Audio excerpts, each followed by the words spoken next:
کہ امام محمد باقر نے قبائے نفیس بنوائی، یعنی بڑی قیمتی قبا آپ نے بنوائی. طہارت خانے میں تشریف لے گئے، وہاں خیال آیا کہ اسے رائے خدا میں دیجئے. خیال آیا کہ اتنی قیمتی میں یہ رائے خدا چی نہ دے دے گی. فوراً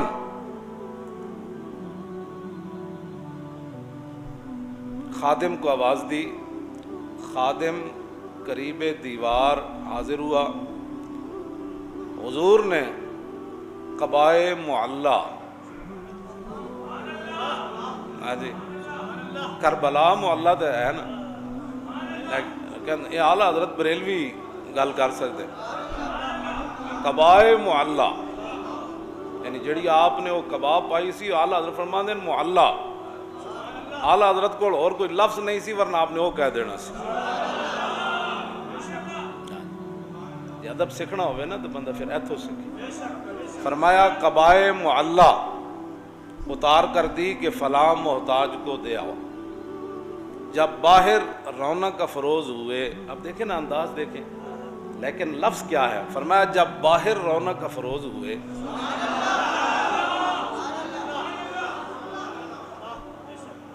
ادب ہی تو ہے.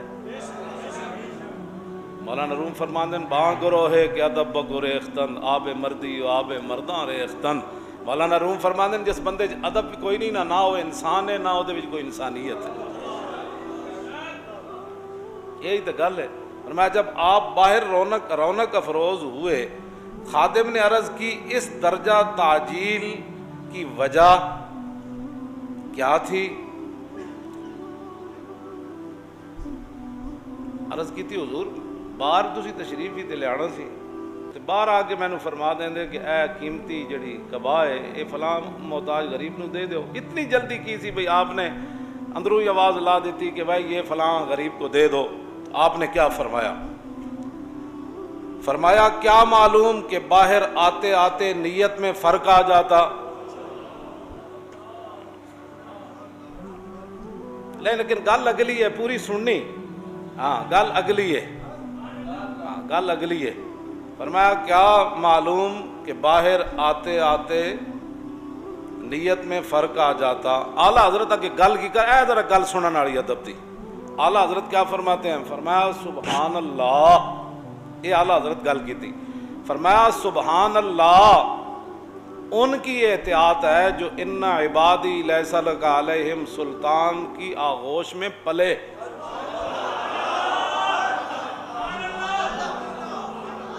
ازل کے اندر شیطان نے کہا کہ میں سب کو مار دوں گا، سب پر میرا قابو آ جائے گا. ان عبادی لیس لک علیہم سلطان. اللہ نے فرمایا کہ تو میرے جڑے بندے نا انہاں تے تو قابو نہیں پا سکتا تھا. اعلیٰ حضرت بریلوی فرماتے ہیں کہ یہ بات ہے، یہ احتیاط ان کی ہے جو ان عبادی لیس لک علیہم سلطان کی آغوش میں پلے. اگلی گل انما یرید اللہ لیذھب عنکم الرجس اہل البیت ویطہرکم تطہیرا کے دریا میں نہائے دھلے.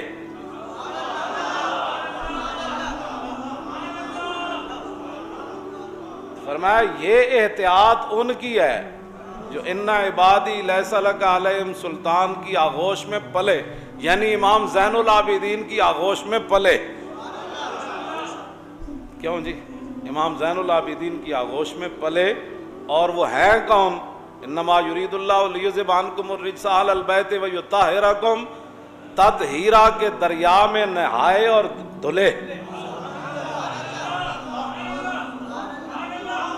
کیوں جی؟ کوئی ہے کائنات جی وجہ ادب دی گل کرن والا؟ ایک زمانہ تھا، شریف مکہ کا دور تھا، اعلیٰ حضرت حج پہ گئے. ہندوستان کے بہت بڑے شاعر تھے، وہ بھی حج پہ گئے ہوئے تھے. پرانی تصویر اگر کسی کے پاس ہو، گنبد خضرا کے پاس 2 کھجور کے درخت تھے. اب تو نہیں ہے، تعمیری ضروریات کی وجہ سے ان کو ہٹا دیا گیا. تو شاعر نے اپنے انداز میں ایک تخیل باندھا اور اس نے کہا کب ہیں درخت گنبد شہ والا کے سامنے، کب ہیں درخت گنبد شہ والا کے سامنے، مجنوں کھڑے ہیں خیمہ لیلا کے سامنے. لوگوں نے کہا واہ واہ کمال کر دی, کیسا تخیل باندھا, بڑی داد پائی نا لوگوں سے. تو کسی نے آ کے یہ شعر اعلیٰ حضرت کو سنایا کہ وہ شاعر جو ہندوستان سے آئے ہوئے انہوں نے یہ شعر کہا, کیا تخیل باندھا ہے. اعلیٰ حضرت شعر سننے کی دیر تھی, چہرے پہ جلال آ گیا, رگے غیرت پھڑکنے لگی. کہا اس کو یہ جرأت کہ میرے رسول کے روزے کو لیلا کے خیمے سے تشبیہ دی, لیلا کی اوقات کیا ہے. تھر تھر کانپنے لگے. کہا بلا کے لاؤ. اسے بلایا گیا, حاضر کیا گیا. اس کا خیال تھا مجھے داد ملے گی, لیکن کہا کہ تو نے رسول کریم کے روزے کو تشبیہ دی لیلا کے خیمے سے. تو ہاتھ باندھ کے کھڑا ہو گیا, حضور میری توجہ ادھر نہیں گئی. تو فرمایا اس کی اصلاح کر لو. جی حضور آپ اصلاح دے دیجئے. فرمایا تمہارا مصرع اولا ٹھیک ہے, مصرع ثانی میں اصلاح ہوگی. اس نے یہ کہا تھا کب ہیں درخت گنبد شہ والا کے سامنے, مجنوں کھڑے ہیں خیمہ لیلا کے سامنے. تو اعلیٰ حضرت نے اصلاح دی, کب ہیں درخت گنبد شہ والا کے سامنے, قدسی کھڑے ہیں عرش معلیٰ کے سامنے. قدسی کھڑے ہیں عرش معلیٰ کے سامنے. سخن و شاعری شہر یار اپنی جگہ, نعت کہنے کو احمد رضا چاہیے. تو کعب بن زہیر انہوں نے کیا کہا, ان رسول لنور یستضاء بہ محند سیف من سیوف الہند مسلول. حضرت کعب بن زہیر نے وہاں کھڑے کھڑے حضور کی شان میں ایک طویل قصیدہ جو بانت سعاد کے نام سے معروف ہوا. جب یہ قصیدہ پڑھ چکے تو آقا کریم علیہ السلام نے اپنی چادر اتار کے کعب بن زہیر کو دے دی. اس لیے ہم یہ کہتے ہیں کہ اگر آپ ثنا خاں کو بلائیں, نعت خاں کو بلائیں, اس کو بعد میں آپ نذرانہ دے سکتے ہیں, اس کو جو ہے وہ آپ چادر دے سکتے ہیں, اس کو جبہ دے سکتے ہیں, اس کی جو خدمت کرنا چاہے کر سکتے ہیں. یہ میرے حضور کا طریقہ ہے. لیکن یہ تماشا نہ لگائیں, یہ برستے ہوئے نوٹ اور پھر یہ جو رنگ ڈھنگ ہمارے سٹیجوں کے اوپر ہوتا ہے, اور جس شعر پہ نوٹ آ رہے ہوتے ہیں وہ شعر بھی 6 بار پڑھا جاتا ہے. وہ کہتے ہیں یہ شعر چودھری صاحب کے نام اور سارے شعر حضور کے نام. چودھری صاحب کے نام کوئی شعر نہیں, سارے شعر میرے حضور کے نام ہوتے ہیں. نعت کا ایک ایک مصرع, ایک ایک لفظ, ایک ایک حرف اور ایک ایک نقطہ میرے حضور کے نام ہے. پورا شعر نام کر دیا, کیوں؟ اس نے ذرا پیسے زیادہ دے دیے تو اس کے نام ہی شعر ہو گیا. یہ کون ہوتا ہے اس کے نام شعر کرنے والا؟ یار یہ تو چودھری صاحب ہوئے. کون ہے جس کے نام شعر ہو, جو حضور کا شعر ہو. جب حضرت سید صدیق اکبر پہ آخری وقت آیا نا, آخری وقت, تو پھر ام المومنین سیدہ عائشہ رضی اللہ تعالیٰ عنہ نے جب اپنے باپ کے وہ لمحے دیکھے تو ان کی زبان سے محبت پدری کی وجہ سے بے ساختہ نکل پڑا, وَأَبْيَضُ يُسْتَسْقَى الْغَمَامُ بِوَجْهِهِ. یہ حضرت نبی رحمت کے چچا جان نے حضور کے لیے یہ ایک شعر کہا تھا. تو چہرہ اس طرح تما رہا تھا, تو یہ مصرع ان کی زبان پہ آ گیا. تو حضرت صدیق اکبر اس وقت سانس آپ کی ٹوٹ رہی تھی, ایسے سر کیا اور کہا ذاک رسول اللہ. یہ ابو بکر کی شان نہیں, یہ میرے رسول کی شان ہے. تو نعت کا شعر تو نظر نہیں کیا جا سکتا. حضرت ابو بکر صدیق جو رسول اللہ کا عکس ہیں, اور وہی جلوے ان کے چہرے کے اوپر پڑے ام المومنین کو دکھائی دیے تو نے کہا ذاک رسول اللہ. نہیں, یہ شان میرے حضور کی ہے. چودھری صاحب کون ہوتے؟ لیکن اللہ برا کرے دولت کی محبت کا, اس نے عقیدے چھین لیے, قدریں پامال کر دی. اور ہمارے بہت سارے نعت خانے فٹ کیا ہوتا ہے وہی شعر حضور کے لیے, اور جب کسی پیر خانے میں جاتے ہیں نام بدل کے وہی پیر صاحب کے لیے. پیر صاحب بھی مست بن کے بیٹھے رہتے ہیں, جانتے ہوتے ہیں یہ نعت کا شعر ہے. اور تو کون ہے؟ تیری ساری عزتیں حضور کے قدموں سے لگی ہوئی. اعلیٰ حضرت رحمت اللہ علیہ کو اللہ نے کمال دیا.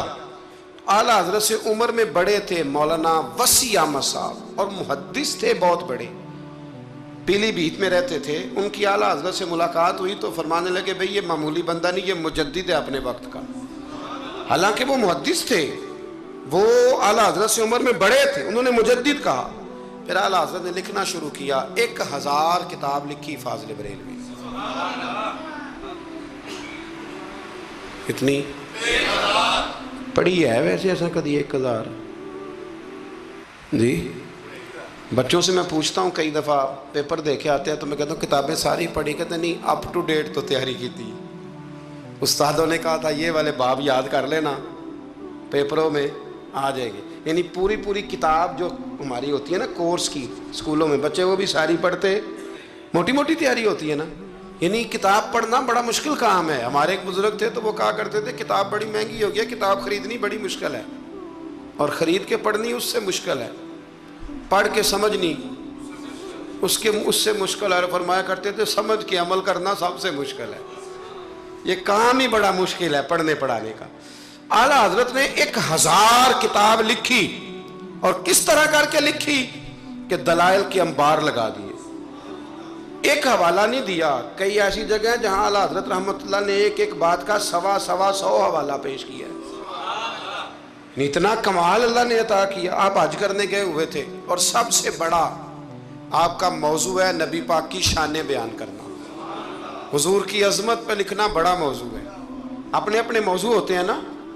کچھ لوگ فقہ آپ نے فقاہت پہ سب سے زیادہ کام کیا, لیکن جس موضوع پر آپ کا غلبہ رہا وہ رسول اللہ کی محبت کا موضوع ہے, وہ نبی کریم کی محبت کا. اور لکھا تو پھر کمال ہی لکھا, پھر کمال لکھا اعلیٰ حضرت, اور حد کر دی. مکہ شریف میں تھے, بخار بڑا زیادہ تھا, اور آپ گئے ہوئے تھے حج عمرے کے ارادے سے. تیز بخار تھا تو کسی شخص نے پوچھا نبی پاک کو علم غیب ہے؟ 2 گھنٹے میں علم غیب پر اتنی موٹی کتاب درج فرما دی, 2 گھنٹے میں, اور کوئی لائبریری نہیں, کوئی حوالہ نہیں. تو کسی نے کہا یہ کیا ہے؟ فرمانے لگے یہ میرے محبوب سے غلامی کا رشتہ ہے, یہ میرا حضور سے غلامی کا. تم پوچھتے جاؤ, میں حضور کی شانیں بتاتا جاؤں گا, میں نبی پاک کے تذکرے کرتا جاؤں. اور پھر تعریفیں کس کس کی حضور کی اولاد کی اصحاب کی نبی پاک کے غلاموں کی ولیوں کی صوفیاء کی.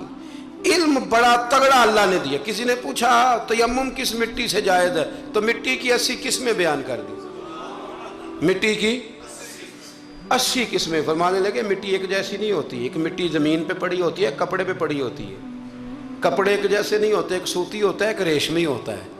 ایک کے اندر مٹی جذب ہوتی ہے, ایک میں جذب نہیں ہوتی. ایک سے دھونے سے جلدی نکل جاتی ہے, ایک سے جلدی نہیں نکلتی. 80 قسمیں بتا کے فرمایا اس سے ہو جاتا ہے, اس سے نہیں ہوتا, اس سے ہو جاتا ہے, اس سے. اور جواب بڑے شاندار دیتے تھے. ایک بندے نے ایک دفعہ پوچھا جی فرض کا درجہ زیادہ کہ سنت کا؟ فرمانے لگے فرض کا. تو کہنے لگے پھر سیدھا منہ دھویا کریں. آپ وضو میں پہلے ہاتھ دھوتے ہیں, پھر کلی کرتے ہیں, پھر ناک میں پانی ڈالتے ہیں. تو منہ فرض تو منہ دھونا ہے پہلے, ہاتھ دھونا بھی وضو میں سنت ہے, ناک میں پانی ڈالنا بھی سنت ہے, کلی کرنا بھی. تو آپ نے تو پہلے 3 سنتیں ادا کی, پھر وضو. فرمانے لگے ٹھیک تم نے کہا ہے, پر تم پتہ نہیں نا تمہیں کہ یہ میرے رسول اللہ کی سنت کی برکت کتنی ہے. شریعت حکم دیتی ہے کہ پانی معتدل ہونا چاہیے وضو کرنے کے لیے, نہ زیادہ ٹھنڈا ہو نہ زیادہ گرم ہو. زیادہ گرم ہو تو منہ جل جاتا ہے. اور شریعت حکم دیتی ہے کہ پانی بد ذائقہ نہیں ہونا چاہیے, اور حکم دیتی ہے کہ بدبو والا نہیں ہونا چاہیے. فرمایا اس لیے ہمارے نبی نے پہلے ہمیں 3 سنتیں دیں کہ ٹوٹی کے نیچے نا ہاتھ کر کے دیکھ لو پانی زیادہ گرم تو نہیں, اور کہیں منہ نہ جلا لینا. اور پھر ہمارے نبی نے ہمیں سنت دے کے بتایا کہ منہ میں ڈال کے دیکھ لو بد ذائقہ تو نہیں. پھر کہا ناک میں ڈال کے دیکھ لو کہ اس سے بو تو نہیں آتی. فرمایا مصطفیٰ نے کہا میری 3 سنتیں ادا کر کے اب چہرے پہ پانی ڈالو گے تو فرض ادا کرنے کا مزہ آ جائے گا. اعلیٰ حضرت کو اللہ نے وہ کمال دیا, ملک سخن کی شاہی تم کو رضا مسلم, جس سمت آ گئے ہو سکے بٹھا دیے. باتیں بہت ساری ہیں, کچھ خالص علمی ہوتی ہیں, کچھ بڑے علم بھی ہوتا ہے اور اس میں لطف بھی ہوتا ہے. تو ایک لطف والی بات ہے آپ کو سناتا ہوں. علماء میں نا ایک مسئلے میں اختلاف ہے. خیر اب تو علماء میں مسئلے میں اختلاف ہو تو جاہل چھلانگ لگا کے اندر آ جاتے ہیں, کہتے تو ان کی پتہ تھا پوچھو. علماء میں اکثر مسائل میں اختلاف رائے ہو جاتا تھا, اور ہے آج بھی. امام شافعی اور امام مالک کا اختلاف کوئی نہیں, تو کیا گالیاں دینی شروع کر دیں گے لوگ؟ اختلاف رائے علماء کے اندر ہو جاتا ہے. تو اختلاف رائے ہے علماء کے ایک مسئلے کے اندر, وہ کیا ہے؟ اور فقہی مسائل میں اختلاف ہوتا ہے, عقیدے میں اختلاف نہیں ہوتا. یہ یاد رکھ لیں, جو عقیدہ ہوتا ہے وہ عقیدہ ہوتا ہے. جو محبوب کی غلامی کی بات ہے وہ نبی پاک کی, اس میں کوئی بات دوسری ہوتی نہیں. بہرحال اعلیٰ حضرت کا فتویٰ یہ ہے کہ جمعے کی جو دوسری اذان ہے نا وہ بعض مسجدوں میں خطیب کے سامنے پڑھی جاتی ہے, یعنی خطیب کے بالکل سامنے بندہ کھڑا ہو کے نا جمعے کی دوسری اذان. اعلیٰ حضرت کا فتویٰ نہیں, باہر دروازے پہ پڑھو, مسجد کے دروازے پہ. جو یہاں پڑھتا ہے اذان اس کی بھی ہو جاتی ہے, کہ یہ ایک فقی مسئلہ ہے، اس میں اختلاف رائے ہو سکتا ہے۔ اعلیٰ حضرت رحمۃ اللہ علیہ کے خلیفہ رہتے تھے جبل پور میں، فاضل بریلوی جبل پور گئے ان کی دعوت پر، وہاں آپ نے جمعہ پڑھایا تو ایک بندے نے نا آپ کو چٹ دے دی کہ حضرت صاحب جمعے والے دن جمعے کی دوسری اذان ہے وہ کہاں پڑھنی چاہیے؟ تو اعلیٰ حضرت فرمانے لگے کہ باہر دروازے پہ پڑھو جمعے کی دوسری اذان۔ وہاں کچھ اپنے ہی نظریے کے لوگ تھے، اپنے ہی تیر کھا کے جو دیکھا کمی گاہ کی طرف تو اپنے ہی دوستوں سے ملاقات ہو، غیروں کو اتنا مسئلہ بھی کوئی نہیں ہوتا، حسد ہمیشہ اپنوں میں ہوتا ہے۔ تو وہ اپنے ہی لوگ تھے، وہ کہنے لگے جی ہم 50 سال سے دے رہے ہیں اذان، مولوی صاحب نے یہاں آ کے لڑائی کرا دی ہے کہ اذان باہر پڑھو۔ انہوں نے نا کچہری میں، اعلیٰ حضرت انگریز کی عدالت کو عدالت نہیں فرماتے تھے، کہتے تھے عدالت تو وہ ہوتی ہے جہاں عدل ہو، یہ کچہریاں ہیں، یہ عدالتیں، وہ عدالت کہتے نہیں تھے، کہتے عدالت کا مطلب ہے عدل والی جگہ۔ اعلیٰ حضرت کبھی نہیں گئے تھے انگریز کی عدالت میں، تو جب ان سے کہا گیا نا کہ مقدمہ کر دیا کسی نے کہ لو جی ہم 50 سال سے اذان پڑھ رہے ہیں تو انہوں نے نواں فتویٰ دے دیا ہے کہ اذان جو باہر پڑھے، تو اعلیٰ حضرت کو نوٹس آ گیا عدالت سے، آپ کبھی جایا نہیں کرتے تھے۔ اتفاق کی بات، وہ جو آواز دینے والا تھا نا، جو آواز دیتا تھا فلاں بن فلاں حاضر، وہ اعلیٰ حضرت کا مرید تھا۔ اعلیٰ حضرت نے اس کو ساری بات سمجھا دی کہ میری باری آئی تو تم نے کرنا کیا ہے؟ اس نے کہا جی ٹھیک ہے، مسئلہ طے ہو گیا۔ ہوا یہ کہ جب جج نے کہا نا مولانا احمد رضا ولد نقی علی خان حاضر ہو، ان کی باری آئی، تو اردلی کو کہا جج نے، اس نے کیس سارا پہلے اسٹڈی کر لیا، مسلمان تھا جج بھی، اس نے پڑھ لیا کہ دو علماء کے درمیان اختلاف ہے، ایک کہتے ہیں کہ یہاں اذان پڑھنی چاہیے، دوسرے کہتے ہیں کہ اذان باہر پڑھنی چاہیے۔ تو وہ پتہ کیا کہتا ہے، اس کو سمجھایا ہوا تھا، جج کہنے لگا چلو جی یہ مسئلہ بھی نمٹاؤ، وہ مدعی پارٹی بھی آئی ہوئی تھی، اعلیٰ حضرت نہیں آئے تھے، وہ بڑے خوش تھے کہ وہ نہیں نہ آیا، تو ہم جج کو نا تھوڑا سا اس کو ہوا بھریں گے کہ دیکھا نا جی وہ تو آپ کو بھی کچھ نہیں سمجھتا، وہ بات اور خراب ہو جائے گی۔ پر وَتُعِزُّ مَن تَشَاءُ تُذِلُّ مَن تَشَاءُ، یہ عزتیں ذلتیں یہ اللہ کے ہاتھ میں، یہ رب کریم کے ہاتھ میں۔ تو انہوں نے نا پوری تیاری، نہیں نہ آیا دیکھنا اور کریں گے۔ اب وہ اردلی کو جب کہا نا اس آواز دینے والے کو، جج صاحب نے کہ بلاؤ اس کو، اعلیٰ حضرت نے، اس نے پتہ کیا کیا، آواز تو باہر دینی ہوتی ہے نا، وہ جج کے سامنے کرسی کے سامنے کھڑے ہو کے نا کانوں میں انگلیاں لے کے کہنے لگا احمد رضا ولد نقی علی خان حاضر ہو، اور جج کہنے لگا پاگل ہو گیا، باہر جا کے کہنے لگے جی یہی تو میرے پیر کہتے ہیں، یہی تو وہ فرماتے ہیں، یہی تو وہ فکرہ ادا کرتے، ملک سخن کی شاہی تم کو رضا مسلم، جس سمت آ گئے ہو سکے ہی بٹھا دیے۔ فرمایا جی یہی تو وہ کہتے ہیں، وہ کہتے ہیں مولوی تو آیا بیٹھا جمعہ پڑھانے کے لیے، اس کو اذان کیوں سناتا ہے، باہر سنا تاکہ جو رہ گیا وہ بھی آ جائے، یہی تو وہ فرماتے ہیں۔ جج کہنے لگا مولانا کو تکلیف کرنے کی ضرورت نہیں، وہ جو کہتے ہیں ٹھیک ہی کہتے ہیں، فتویٰ مسئلہ ان کے حق میں دیتا ہوں۔ یاد رکھیں اعلیٰ حضرت کا یہ کمال تھا کہ انہیں اللہ نے علم بھی دیا تھا اور سمجھانے کی طاقت بھی عطا فرمائی، ان کے اندر یہ قوت تھی، یہ ہمت تھی کہ وہ بات سمجھا سکتے تھے، لیکن جس کی شان زیادہ ہوتی ہے اس کے مخالف بھی زیادہ ہوتے ہیں، پکی بات۔